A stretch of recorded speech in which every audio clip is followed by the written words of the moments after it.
ഞങ്ങൾ ആലോചിച്ചു, ഈ പ്രതിഷേധ പരിപാടി നടത്തേണ്ടത് പണ്ഡിതന്മാരുടെ നേതൃത്വത്തിലാകട്ടെ. ഞങ്ങൾക്ക് മറ്റൊരു ലക്ഷ്യവും ഇതിൻ്റെ പിന്നിലില്ലായിരുന്നു, ഇപ്പോഴുമില്ല.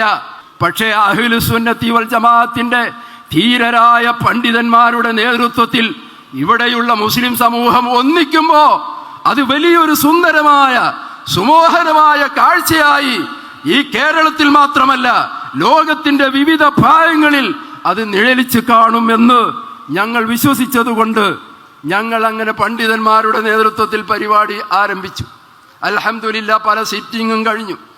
അവസാനം 4 ജമിയത്തുൽ ഉലമ വന്ദ്യരായ സയ്യിദ് മുഹമ്മദ് ജിഫ്രി മുത്തുക്കോയ തങ്ങൾ മഹാനവറുകളുടെ നേതൃത്വത്തിലുള്ള സമസ്ത, അങ്ങനെ ആ സമസ്തയും സുൽത്താനുൽ ഉലമ ശൈഖുന കാന്തപുരം ഉസ്താദ്, ആ ശൈഖുനായുടെ നേതൃത്വത്തിലുള്ള സമസ്തയും, അതുപോലെ ദക്ഷിണ കേരള ജമിയത്തുൽ ഉലമ തൊടിയൂർ ഉസ്താദിന്റെ നേതൃത്വത്തിലുള്ള ദക്ഷിണയും നജീബ് ഉസ്താദിന്റെ നേതൃത്വത്തിലുള്ള ആ സംസ്ഥാന കേരള ജമിയത്തുൽ ഉലമയും അങ്ങനെ ഒരുമിച്ച് തീരുമാനമെടുത്തു, മുമ്പോട്ട് വന്നു.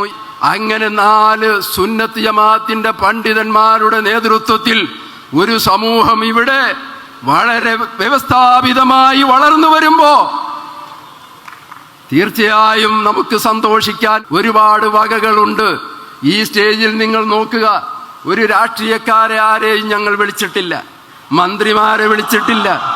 അങ്ങനെ അവരുടെ സാന്നിധ്യത്തിലെ സമ്മേളനം വിജയിക്കൂ എന്ന് ഞങ്ങൾക്ക് ഒരു ധാരണയുമില്ല. തീർച്ചയായും ഞങ്ങൾ വിശ്വസിക്കുന്നത് ഈ പണ്ഡിതന്മാരുടെ കീഴിലായി ഇവിടുത്തെ സമൂഹം നിലനിൽക്കുമെന്ന് തന്നെയാണ്.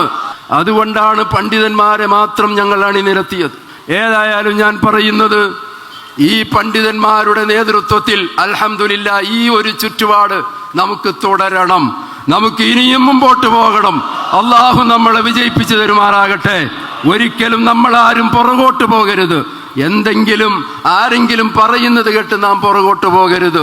കേരള സംസ്ഥാന ജമിയത്തുൽ ഉലമയുടെ അനിഷേധ്യനായ ഞങ്ങളുടെ അഭിമന്യ ഗുരു മഹാനായ ഹുജ്ജത്തുൽ ഉലമ നജീബ് ഉസ്താദ് ഞങ്ങളോട് പറഞ്ഞിട്ടുള്ളത്, സ്നേഹത്തിനും ഐക്യത്തിനും കൂട്ടമായി മുന്നോട്ട് പോകുന്നതിനും ഏതറ്റം വരെ പോകേണ്ടി വന്നാലും നിങ്ങൾ പോയിരിക്കണം, അതിനുവേണ്ടി പരിശ്രമിക്കണം എന്ന മഹാനരുടെ ആഹ്വാനമനുസരിച്ചാണ് ഈ കോർഡിനേഷൻ എറണാകുളത്ത് രൂപപ്പെട്ടിട്ടുള്ളത്.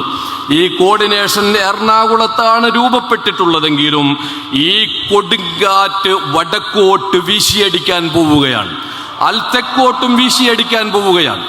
ഈ കൊടുങ്കാറ്റിന്റെ മുന്നിൽ ഇതിന് വശംവദരാകാതെ മുന്നോട്ട് പോകാൻ ഉലമാ നേതൃത്വത്തിന് സാധ്യമല്ല.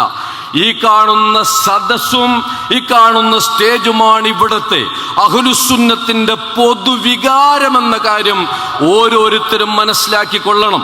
അവർ ഈ കൂട്ടുത്തരവാദിത്വത്തിന്റെ ഈ സ്നേഹ സന്ദേശത്തിന്റെ ഒരു ഭാഗമായി മാറാതെ തരമില്ല എന്ന് ഞാൻ പ്രത്യേകം ഓർമ്മപ്പെടുത്തുകയാണ്. അതുകൊണ്ട് തന്നെ ഈ കൂട്ടായ്മ ഇന്നത്തോടുകൂടെ അവസാനിക്കുകയല്ല, പൂർവാധികം ഭംഗിയോടുകൂടെ മുന്നോട്ട് പോവുക തന്നെ ചെയ്യും എന്ന് ഈ സദസ്സിനെ സാക്ഷി നിർത്തിക്കൊണ്ട് പ്രഖ്യാപിക്കുകയാണ്.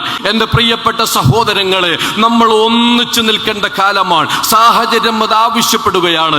ഇന്നലെ നമ്മുടെ പുസ്തകത്തിന്റെ ഇതളുകൾ പരിശോധിച്ചാൽ അവിടെ ഒരുപാട് കാര്യങ്ങൾ കാണും. ഞാൻ സംസ്ഥാനക്കാരനാണ്, ആയിരിക്കുന്നു ബഹുമാനപ്പെട്ട കാന്തപുരം ഉസ്താദിന്റെ ആളുകൾ, ഈ ഇരിക്കുന്ന പണ്ഡിതന്മാര് നമ്മുടെ സയ്യിദുൽ ഉലമയുടെ ആളുകൾ, അതുപോലെ ദക്ഷിണ കേരള ഉലമാക്കൾ.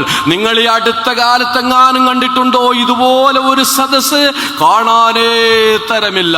30 വർഷങ്ങൾക്കപ്പുറത്തായിരിക്കാം ഒരുപക്ഷെ കണ്ടിട്ടുണ്ടാവണമെങ്കിൽ കണ്ടിട്ടുണ്ടാവുക. ഇന്നെല്ലാവരും ഒരുപോലെ ഒരു സദസ്സിലാണ്.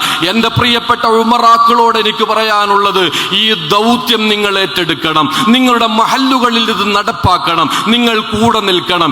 എങ്കിൽ ഇത് കൊടുങ്കാറ്റായി തന്നെ നമുക്ക് മുന്നോട്ട് പോകാൻ കഴിയും. എല്ലാവരെയും ഈ മഹത്തായ വേദിയിലേക്ക് ക്ഷണിച്ചിട്ടുണ്ട്. പക്ഷേ ഇതിന്റെ കോർഡിനേഷൻ, ഇതിന്റെ നേതൃപരമായ ഉത്തരവാദിത്വവും ചുമതലയും ബഹുമാനപ്പെട്ട 4 അഹ്ലുസുന്നത്തി വൽ ജമാഅത്തിന്റെ പരിശുദ്ധമായ പാതയിൽ പ്രവർത്തിച്ചു കൊണ്ടിരിക്കുന്ന 4 സുന്നി ജംഇയ്യത്തുൽ ഉലമകൾക്കാണ്. നാം ഒറ്റക്കെട്ടായി നിലകൊള്ളേണ്ടവരാണ്. അഹ്ലുസുന്നത്തി വൽ ജമാഅത്തിന്റെ ആശയധാരയിൽ ഒരുമിച്ച് നിന്ന് പ്രവർത്തിക്കുന്ന പ്രവർത്തകന്മാരെന്ന നിലയിൽ നാം ഐക്യപ്പെടേണ്ട ഒരുപാട് പ്രശ്നങ്ങളുണ്ട്, നാം ഒരുമിച്ചിരിക്കേണ്ട ഒരുപാട് കാര്യങ്ങളുണ്ട്. ബിദ്അത്തിന്റെ കയ്യേറ്റങ്ങൾ നമ്മൾ പ്രതിരോധിക്കേണ്ടതുണ്ട്. ഈ രാജ്യത്തിലെ മഹാഭൂരിപക്ഷം വരുന്ന ജനതയെ അഭിസംബോധന ചെയ്യുന്ന, ഉൾക്കൊള്ളുന്ന, നേതൃപരമായ ഉത്തരവാദിത്തമുള്ള ഒരു സമൂഹം എന്ന നിലയിൽ ഈ രാജ്യത്തിന്റെ കോടിക്കണക്കിന് വരുന്ന മുസ്ലിം സമുദായത്തിന്റെ പ്രശ്നത്തെ അടിസ്ഥാനപരമായി അഭിസംബോധന ചെയ്യുവാനും ഏറ്റെടുക്കുവാനും അഹ്ലുസുന്നത്തിന്റെ പണ്ഡിത സമൂഹത്തിന് ഉത്തരവാദിത്തമുണ്ട്. വ്യത്യസ്ത സംഘടനകളിൽ പ്രവർത്തിക്കുന്നവരാണെങ്കിലും, മഹാന്മാരാക വ്യത്യസ്തരാക സാദാത്തുക്കളും ഉലമാക്കളും നേതൃത്വം നൽകുന്നവരാണെങ്കിലും അജണ്ടകൾ നിർണിതമായി സമുദായത്തെയും സമൂഹത്തെയും ഒറ്റച്ചരടിൽ കോർത്ത മുത്തുമണികളെ പോലെ നയിക്കേണ്ടുന്ന ഒരു സാഹചര്യം ഉണ്ടായാൽ അതിനെ അഡ്രസ് ചെയ്യുവാനും നയിക്കുവാനും സുന്നത്ത് ജമാഅത്തിന്റെ നേതാക്കൾക്ക് ഉത്തരവാദിത്തമുണ്ട്. ആ ഉത്തരവാദിത്തത്തിന്റെ മഹത്തരമായ നന്ദിയാണ് എറണാകുളം ജില്ലയിൽ തുടക്കം കുറിച്ചിരിക്കുന്നത്. ആ ഉത്തരവാദിത്തത്തിന്റെ മഹനീയമായ നന്ദിയാണ് എറണാകുളം ജില്ലയിൽ തുടക്കം കുറിച്ചിരിക്കുന്നത്. ആ ഉത്തരവാദിത്തത്തിന്റെ അതിമഹത്തരമായ സമുന്നതമായ നന്ദിയാണ് പവിത്രരായ സാദാത്തുക്കളുടെ ഉലമാക്കളുടെ നേതൃത്വത്തിൽ, മഹല്ല് ജമാഅത്തിന്റെ ഭാരവാഹികളുടെ നേതൃത്വത്തിൽ വളരെ സക്രിയമായി സംഘടനാ രംഗത്ത് പ്രവർത്തിക്കുന്ന പ്രവർത്തകന്മാരുടെ സാന്നിധ്യത്തിൽ നാം ക്ഷണിച്ചതിനേക്കാളേറെ ആളുകൾ ഇവിടെ സംഗമിക്കുമ്പോൾ ആ മഹത്തരമായ പ്രവർത്തനം അതതിന്റെ പൂർണ്ണമായ അന്വർത്ഥതയിലേക്ക് പ്രവേശിച്ചു എന്ന് ഈ സദസ്സ് തന്നെ സ്വയം അടയാളപ്പെടുത്തുകയാണ്. ഭരണഘടനാ സംരക്ഷണം, വഖഫ് സംരക്ഷണം എന്ന മുദ്രാവാക്യത്തിൽ സംഘടിപ്പിച്ചിരിക്കുന്ന ഈ സദസ്സിന് ബഹുമാനപ്പെട്ട ദക്ഷിണ കേരള ജംഇയ്യത്തുൽ ഉലമയുടെയും എല്ലാ ഭാഗധേയവും പ്രതിനിധീകരണവും എന്റെ ബഹുമാനപ്പെട്ട നേതാക്കളാകുന്ന ധാരാളം ഉസ്താദുമാർ, ജംഇയ്യത്തുൽ ഉലമയുടെ നൂറുകണക്കിന് മഹല്ലുകളിൽ നിന്നും പ്രവർത്തകരുടെ സാന്നിധ്യത്തിൽ ഈ സദസ്സിനുള്ള എല്ലാ ഭാഗധേയവും പ്രഖ്യാപനം ചെയ്തുകൊണ്ട്, ഇത് ചില്ലറ കാര്യമല്ല, ദീനിൻ്റെ കാര്യമാണ്. നമ്മൾ ദീനിൻ്റെ ആൾക്കാരാണ്. ഈ സമ്മേളനത്തിന് എനിക്ക് 2 സന്തോഷങ്ങളാണ് ഉള്ളത്. നിങ്ങൾക്കും അത് തന്നെ ആയിരിക്കും. 2-നേക്കാൾ കൂടുതൽ ഉണ്ടെങ്കിൽ നിങ്ങൾക്ക് പറയാം.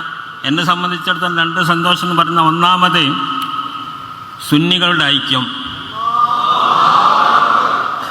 സുന്നികൾ ഐക്യപ്പെടണം, അല്ലാത്തവരും ഐക്യപ്പെടണം.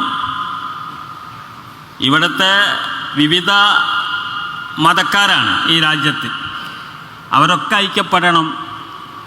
എങ്കിലും സുന്നികൾ വെറുതെ ഭിന്നിച്ച് നിൽക്കരുത്. അവർ ഐക്യപ്പെടേണ്ട കാലം കുറേ അതിക്രമിച്ചിരിക്കുന്നു. അതിൻ്റെ ഒരു ഭാഗമായിട്ട് നമുക്കിതിനെ കാണാം ഇൻഷാ അല്ലാഹ്. അല്ലാഹു തആല തൗഫീഖ് ചെയ്യുമാറാവട്ടെ. ഇങ്ങനെ 4 കൂട്ടർ കൂടുന്നതിന് ഏറ്റവും കണ്ണിക്കടി ഉണ്ടായത് ഇവിടുത്തെ ബിദ്അഈ പ്രസ്ഥാനക്കാർക്കാണ്. വഹാബികൾ, മൗദൂദികളൊക്കെ ഇതിന് വേണ്ടി കുറേ കുതന്ത്രങ്ങൾ പണിഞ്ഞിട്ടുണ്ട് എന്ന് നമുക്ക് മനസ്സിലാക്കാൻ സാധിക്കും. അതുകൊണ്ട് തന്നെ നമുക്ക് ഒന്നുകൂടെ ഐക്യപ്പെടണം തോന്നാണ്. ഒന്നിക്കേണ്ടവരാണ് നമ്മൾ. ഒന്നിക്കണം, നമ്മൾ ഭിന്നിക്കാൻ പാടില്ല. ആദർശപരമായ മേഖലയിൽ നമുക്ക് വലിയ ഭിന്നിപ്പൊന്നുമില്ല. സംഘടനാ തലത്തിൽ എന്തൊക്കെ ഉണ്ടായി എന്നല്ലാതെ പൊറുക്കാൻ കഴിയുന്നത് മാത്രമാണത്.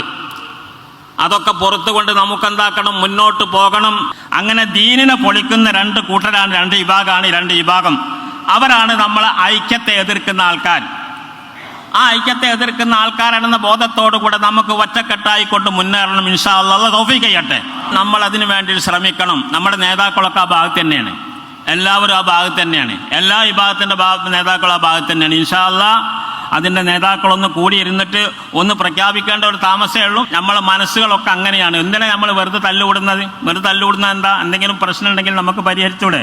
അതിന് വേറെ രാഷ്ട്രീയക്കാരൊന്നും കൂട്ടേണ്ട ആവശ്യമില്ല. നമ്മുടെ എന്തെങ്കിലും പ്രശ്നം ഉണ്ടെങ്കിൽ നമുക്ക് തന്നെ ഇരുന്നിട്ട് പരിഹരിക്കാവുന്നതാണ്. നമ്മുടെ മുമ്പിൽ ഖുർആനും ഹദീസും ഒക്കെ അല്ലേ? ഖുർആൻ പറഞ്ഞിട്ടില്ല എന്തെങ്കിലും അഭിപ്രായ വ്യത്യാസം ഉണ്ടെങ്കിൽ എങ്ങോട്ട് മടങ്ങാനാ പറഞ്ഞത്? അല്ലാഹുവിലേക്കും റസൂലിലേക്കും മടങ്ങാനാ പറഞ്ഞത്. ഇൻ തനാസഅതും ഫീ അംരിൻ ഫറുദ്ദൂഹു ഇലല്ലാഹ്. എന്തെങ്കിലും അഭിപ്രായ വ്യത്യാസം ഉണ്ടെങ്കിൽ അള്ളാഹുലേക്കും റസൂലിലേക്കും മടങ്ങാന്ന് പറഞ്ഞാൽ ഖുർആനിലേക്കും ഹദീസിലേക്കും മടങ്ങാന്നർത്ഥം. ഖുർആനും ഹദീസുള്ള നമ്മളെന്തിനാ വേറെ രാഷ്ട്രീയക്കാരെ പിന്നാലെ പോണത്? അതിൻ്റെ ആവശ്യമില്ലല്ലോ. ഇൻഷാ അല്ലാഹ് അല്ലാഹു തആല നമുക്ക് ആ നല്ല ബുദ്ധി എല്ലാവർക്കും തരട്ടെ. അങ്ങനെ ആ നല്ല നിലക്ക് തന്നെ ഇസ്ലാമിൻ്റെ ഇസ്സത്ത് കാത്തു സൂക്ഷിച്ച് പ്രവർത്തിക്കാൻ അർഹമുർ റഹീമായ തമ്പുരാൻ നമുക്കൊക്കെ അതിന് ഉദക്കം തരുമാറാവട്ടെ എന്ന് പ്രാർത്ഥിക്കാം.